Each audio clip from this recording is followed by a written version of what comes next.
Bismillahirrahmanirrahim. Assalamu alaikum to all of you. This is Abdul Ghaffar Abbasi here. Today we will discuss very important topic, that is the basic concepts of the chemistry. Bismillahirrahmanirrahim. These are the basic concepts of chemistry. Before we are going to discuss the topics in chapter wise, so first of all we have to clear the concept related to these basic concepts. Number one is, what is chemistry? Important branches of the chemistry. Then matter, states of matter, what is atom, fundamental particles of atom, charges, atomic number, atomic mass or atomic weight, or we can say it is also called as nucleon number. Then we are other basic concepts like molecular mass, formula mass, how to calculate molecular mass and formula mass. Then empirical formula and molecular formula, shell, subshell. Then we will discuss the element, chemical symbol and rules related to the chemical symbol. Then we will also discuss what is compound, then chemical formula, how to write chemical formula. Then we will discuss the rules how to write the chemical formula, molecule, chemical reaction, then chemical equation, one of the very important topic, and how to balance the chemical equation, types of chemical equation, like one is word equation or symbolic equation. Then we will discuss also the ion is a charged particle, and there are two types of ion like cations and anions, and other more basic concepts we will discuss. So now let's look at the first basic concept related to chemistry, that is, what do you mean by the chemistry? What is chemistry? Define the chemistry. It is basically branch of the science that deals with the study of matter. But what you will study about matter? You will study the structure, properties, composition and functions of matter.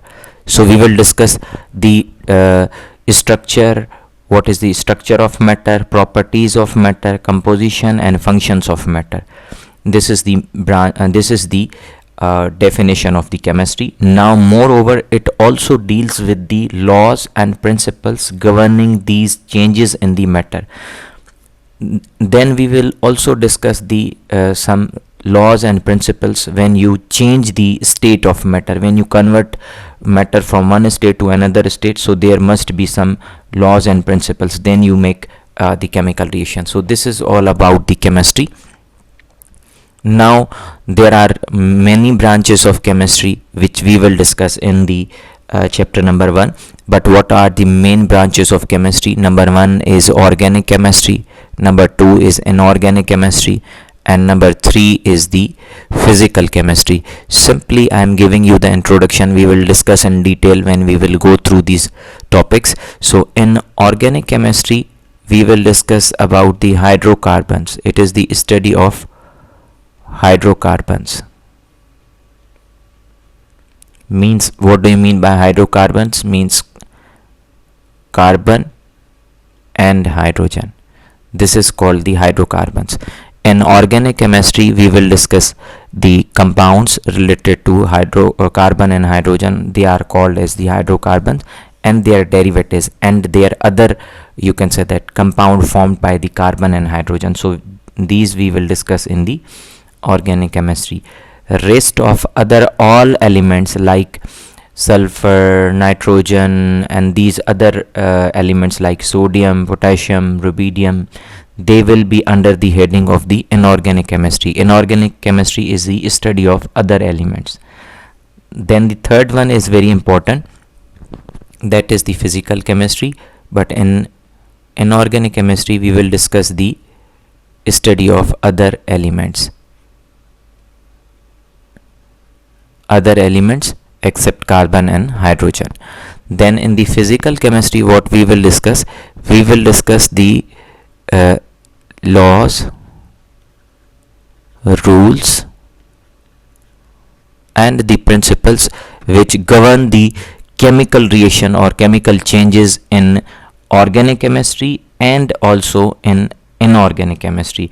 So those reactions, chemical reactions which are taking place in organic chemistry and in inorganic chemistry, they will be there will be some rules, laws, conditions for these those reactions that will be under the heading of physical chemistry. So physical chemistry is also very important because it will also gives the information what are the conditions for particular reactions. So this is also very important. Now the first basic concept term is that what is matter.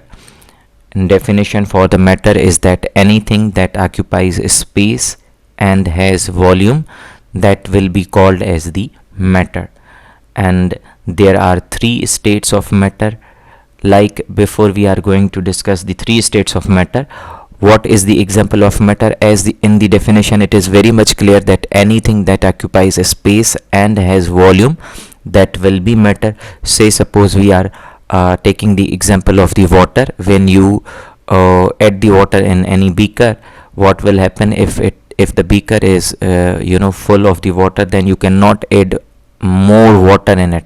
So you can say that water occupies a space and has volume also, so water can be matter.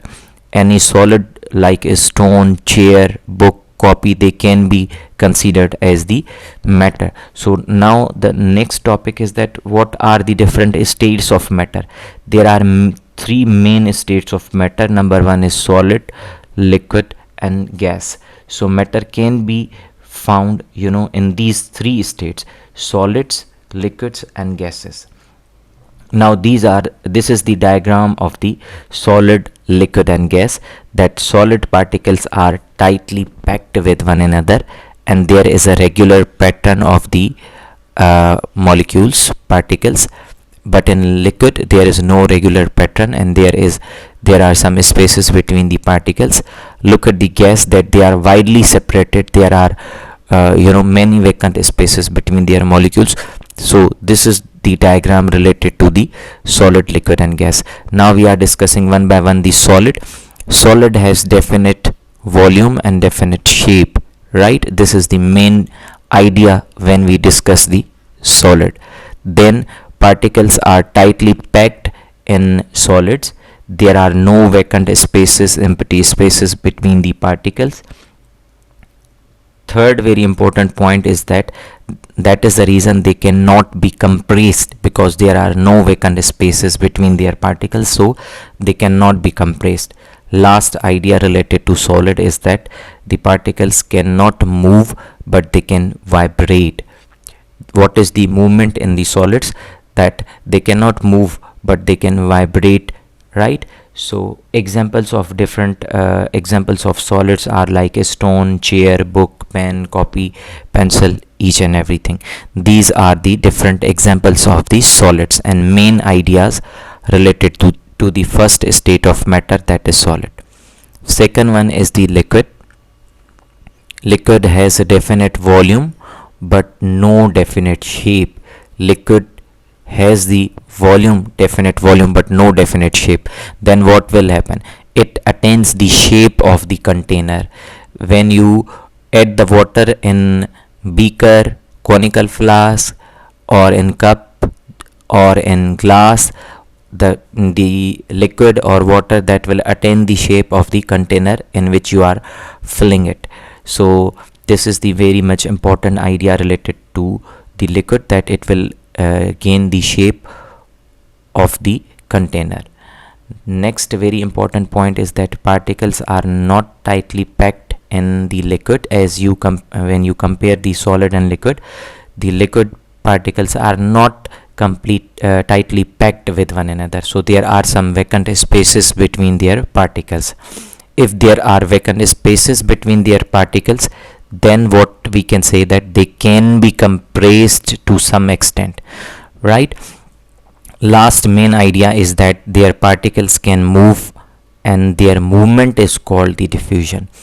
Liquid particles can can move, and then this movement is called diffusion. Like you can add the ink into the water, it will diffuse throughout the water. That is basically the diffusion concept of diffusion in liquid. Now what are different examples of liquid? Like water, milk, oil. These are different examples of the liquid. Last, gases or gas. Gas has no definite volume, no definite shape, and it attains the shape of the container like water.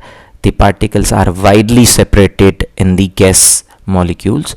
There are many vacant spaces between the particles, as I have shown you the diagram related to the gases. Look at here, they are widely separated, and there are lots of spaces between vacant spaces between their particles.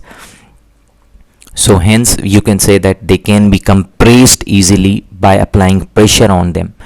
The particles can move, and their movement is also called as diffusion, as initially I have told you in the liquid second state, that is the liquid. They can be like the perfume movement. When we use the perfume, what will happen? This fragrance will spread throughout the room. That is called the diffusion. Or cooking is also one of the very best example for the diffusion. Then what are the examples of the gases? Like oxygen, nitrogen, hydrogen. These are the different examples of the third state of matter, that is the gas. Now we are moving towards very basic and important term in the chemistry, that is what is atom. Old concept regarding atom, it's basically a word that is A means not, atom means divisible.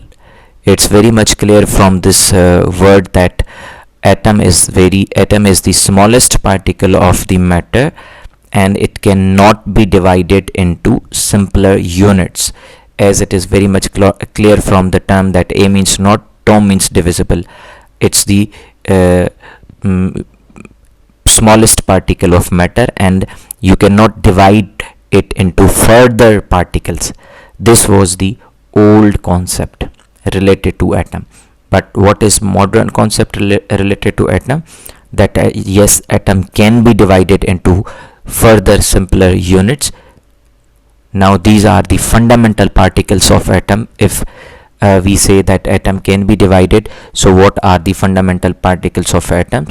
There are three main fundamental particles of atom. Like number 1 is electron, number 2 is proton, number 3 is neutron.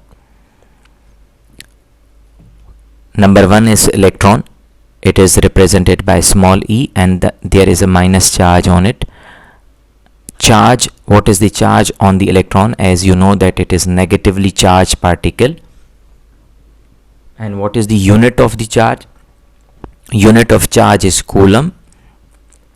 And what is the amount of charge? That is 1.602 into 10 power minus 29. This is, you can write in this power format, that is minus 19 coulomb. And what is the mass of the electron? It is 9.109 into 10 power minus 31. You will write 31 here, kilogram. This is the mass of the electron. Now we are moving to discuss the second fundamental particle, that is proton, represented by small p. Charge, it is positively charged particle. Unit of charge is coulomb, and the charge is 1.062 into 10 power minus 19. You will write in this way, coulomb, and then this is 19. And then what is the mass? Mass is 1.672 into 10 power minus 27 kilogram. This is the mass of the proton. Now we are moving towards the third, that is the neutron. Third particle, fundamental particle, that is represented by small n. It is neutral particle. It has no charge. Unit of charge, as you know, that is coulomb. And what is the amount of charge? As initially we have discussed that it is neutral, so it has no charge. And what is the mass of the electron? That is 1.0 7 6 into 10 power minus 27 kilogram. So these are main properties related to the fundamental particles of the atom, like electron, proton and neutron. Now we are moving towards very important topic, that is structure of the atom, where they are, what is the position of electron, what is the position of proton and neutron in the atom. This is structure of atom. Like this is proton, these are the protons, and then yellow color, these are neutrons. Neutron and plus proton, they are combined with one another and they form, this is called the nucleus center of the atom. Then the last one is that electron is revolving around the nucleus of, these are red color electrons. So electrons are revolving around the nucleus. This is the complete structure of the atom, that electron, proton plus neutron, they make nucleus, and there is a positive charge on nucleus, and electrons are revolving around the nucleus. Then what is the law related to the charges? There are two main points. Same charges or always repel each other. Like positive they will not attract, they will repel. Like negative they will repel. But opposite charges attract each other, like positive and negative and positive, and that is the reason we can say that look at the charge on the electron, that is negative, and look at the charge on nucleus, that is positive. So this is the main reason that electron is continuously revolving around the nucleus, because there is an attraction between the nucleus and the electron. This is the reason. Then we will discuss one of the very important term, that is the atomic number, that is represented by the capital Z. And what is the definition of the atomic number? That the number of protons in an atom or in an element is called the atomic number. Say suppose, what is the example? Hydrogen has 1 proton, so its atomic number is 1. Helium has 2 protons, so its atomic number is 2. Carbon has 6 protons, so its atomic number is 6. So in this way, atomic number is the number of protons in an atom or in an element. Now the atomic mass, second very important term, that is atomic mass or atomic weight, or in O level we call it as nucleon number, that is represented by capital A. Definition: the number of protons and neutrons in an atom is called the atomic mass, or another term is that sum of the protons and neutrons in an atom is also called the atomic mass or mass number, atomic weight or nucleon number. We are calling it as a nucleon number because in nucleus proton and neutrons are present, so that is the reason it is also called as the nucleon number. Now look at the example. Helium has 1 proton and 1 neutron, so when you combine these proton and neutron, you will get the atomic mass, that is the we will write it as 2. This is not 1 but it will be 2. Now look at another example. Carbon has 6 proton and 6 neutron, so its atomic mass is 12. So this is the concept related to atomic mass, basic concept, very important term, atomic mass or atomic weight or nucleon number. Now we are discussing another very important, that is molecular mass.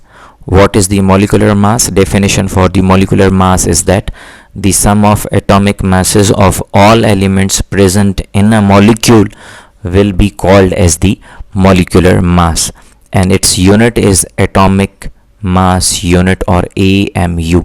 You can say that is AMU.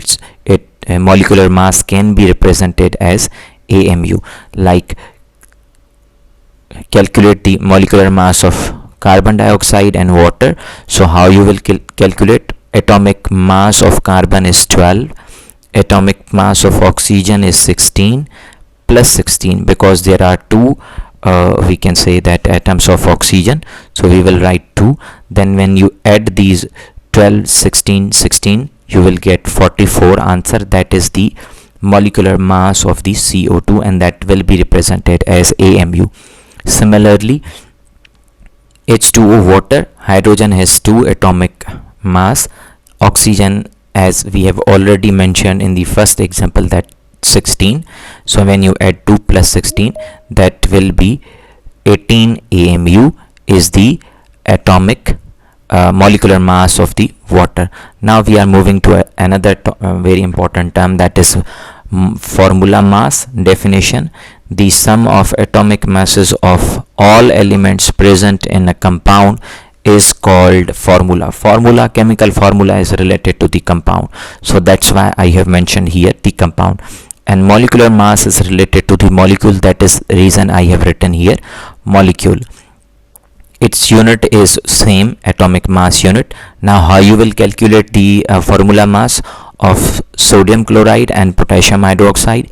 Mass of the sodium is 23, that will be given, that will be provided in the periodic table. Just you have to take the atomic masses of the elements and just you have to add them. Now the atomic mass of sodium is 23 and chlorine, that is 35.5. when you add, you will get 58.5. Then potassium hydroxide, potassium 39, oxygen 16, hydrogen 1. When you add these all, you will get 56 AMU. This is the atomic mass unit of the formula mass of the sodium chloride and potassium hydroxide. Now the third very important, that what is molar mass? Definition is that relative molecular mass but expressed in grams.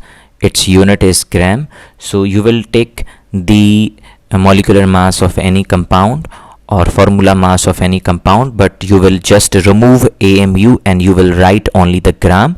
That will be called as the molar mass. Like molar mass of the sodium chloride will be 58.5. You will remove AMU and you will add the gram.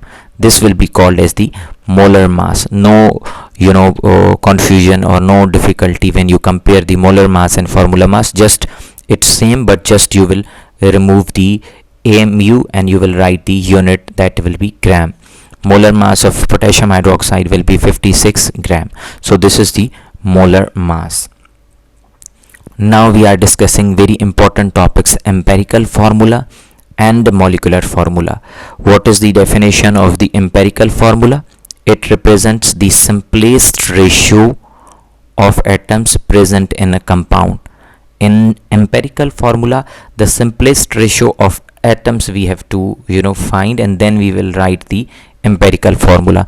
It can be determined through the different experiments. Now the example for the empirical formula is that empirical formula of benzene is basically this is the main formula, molecular formula of benzene, C6H6. So we have to just take the simplest ratio, like we will write here C6H6, and just simplest ratio for this one will be 6:6, 6:6. Now you cannot further simplify it, so this will be the simplest ratio. That is the reason I have written here the empirical formula of benzene is C and H, C1 and H1. This is the simplest ratio of the benzene. So we will write the empirical formula like C1 and H1 or CH. Now the empirical formula for the glucose will be look at the ratio, that is 6, 12 and 6. When you will simplify it, you will get 1, 2 and 1. So you will write 1, 2, 1, means C will be 1, H will be 2 and O will be 1. So CH2O will be the empirical formula of the glucose. So this is about the empirical formula. Now we are moving towards the molecular formula. Very important topic, that is molecular formula. Definition is that it represents the actual ratio, actual exact total number of the atoms present in a compound. it will highlight the each and every element and the number of element also. So it can also be determined through different experiments. Empirical formula for the benzene is the exact actual ratio, that is C6H6. Empirical formula of glucose will be exact, that will be C6H12O6. These are the molecular formula for the benzene and glucose. Now we are discussing another very important topic, that is shell or orbit. Definition for shell or orbit: this is related to the structure of atom, that as I have already mentioned that electrons are revolving around the nucleus. So how they are revolving around the nucleus, this concept will be clear through this topic. That how you will define the shell: circular region where the electrons are present or revolving, this is called shell. And there are four types of shells. Number one is K shell, L, M and N. For example, this is the hydrogen, and hydrogen has only one electron, and that is revolving in this shell. This circular region where the electron is revolving, this is called the shell or orbit. Now the K shell, it is the first shell, and maximum electrons we can fill in it are 2. We cannot fill more than 2. Less than 2 we can fill, but not more than 2. Exactly 2, maximum 2 we can fill. Second one is the L shell. It is the second shell, and we can fill maximum 8 electrons in it. Less than 8 we can fill, but not more than 8 electrons. In the third shell, M shell, we can fill 18 electrons, and in the N shell, it's fourth shell, and we can fill maximum 32 electrons in it. So this is the information related to shells, that how many maximum electrons we can fill in these shells. Now there is another very important topic, that is subshell or suborbit. Subshell or suborbit, how we can define that: it is also present in the shell, and it is, you can say that, subordinate, like we can say that inspector then sub inspector. So same situation is here, that there is a shell, so there is the subshell which is present inside the shell. So subshell is present in the shell, and it has also electrons present in it or revolving in it. So following are the subshells. Following are the subshells. Number one is the S subshell, P subshell, D and F. Shells can be written as in the capital letter, and subshells we can write as you are showing, as I'm showing the slide related to the subshell, that they can be written in the small letters like S, P, D and F. Now we are moving towards the detailed description related to subshells. S is the first subshell, and how many electrons, maximum electrons we can fill 2. And in the P subshell, it is the second, and we can maximum fill 6 electrons. D is the subshell, and how many electrons we can fill, that is the 10 electrons. F is the subshell, and how many, that is the fourth subshell, and how many electrons we can fill, 14 electrons. So this is the information related to shells and subshells. Now look at this one. This is the complete table of the shell and subshell. K is the first shell, L is the second shell, M is the third, and N is the fourth, and S is the subshell first. And in this shell, K shell, there is only one subshell, this is S subshell. And in L shell, there are 2 subshells, S and P, which is present inside the L shell. M shell contains 3 subshells like S, P and D, and N shell contains these 4 subshells, S, P, D, F. As I have told you earlier that K shell contains 2 electrons, L shell contains 8 electrons, M maximum 18 electrons, and n maximum 32 electrons. So how you can say that they contain these 2, 8, 18? You can prove with the help of the subshells. Like in K shell there is only one subshell, that is S, and in S you know that we can fill maximum 2 electrons. So that is the reason in K shell there are 2 electrons. But when you go to the L shell, it has we can fill maximum 8 electrons. How? Because 2 in S and 6 in P. So 2 plus 6, 8, and that is the reason we can fill 8 electrons in the L shell. And in M shell we can fill maximum 18 electrons. How? 2 in S, 6 in P, 10 in D. So when you calculate 2 plus 6 plus 10, you will get the answer, that is 18. 18 is the maximum electrons we can fill in the M shell. And the last is N shell, that has the maximum 32 electrons we can occupy. So in N shell it has 4 subshells like S, P, D, F. So in S we can fill 2 electrons, in P 6 electron, in D 10 electrons, and F 14 electrons. So when you add these all, you will get the 32 electrons. So this is the complete picture of shell, subshell, and their maximum electrons. Now the one of the very important topic that we will discuss, that is the element. Element, how you will define the element? There are two main definitions related to element. That element is the pure form of substance, and it is made up of always same kind of atoms. Same kind of atoms can be, collectively form a element. And it has always, second point is that element has the same atomic number. Examples like hydrogen, carbon, nitrogen. Now first main topic is definition is that element is the pure form of substance, and it is made up of same kind of atoms. So look at here, these are the two diagrams. If we say that this is the substance which is made from the same kind of atoms, like there are no other atoms. Say suppose this is the gold, Au, or gold.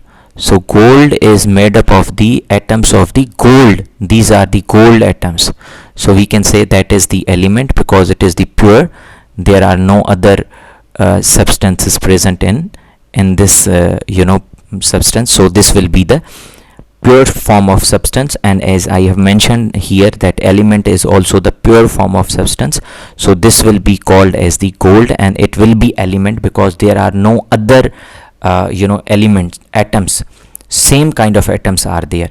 So say suppose this is another example, like for example this is the substance which contains different atoms. So this will be not called as the element. It may be, we can say that when we discuss another topic, that is compound, so we can say that will be compound, but that will be not the element.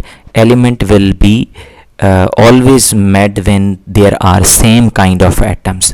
Second very important point is that element has always same atomic number. Say suppose the atomic number of hydrogen, that will be 1. Atomic number of carbon, that will be 6, same 6. Nitrogen, that will be 7. So for example, any teacher is asking that we have the hydrogen from Karachi, Lahore, Islamabad, so what is the difference in their atomic number? So there will be no difference in their atomic number. Atomic number will be same for the element, and atomic number will be different for the different elements. So this was about the element. In the next lecture we will discuss the very important term, that will be the chemical symbol, which is short form and representation of the element. Then we will discuss also the rules related to the chemical symbol. So I hope you understood this topic, which is the basic concept related to chemistry. This will be very helpful for the upcoming topics or the chapters. Thank you very much. Allah Hafiz.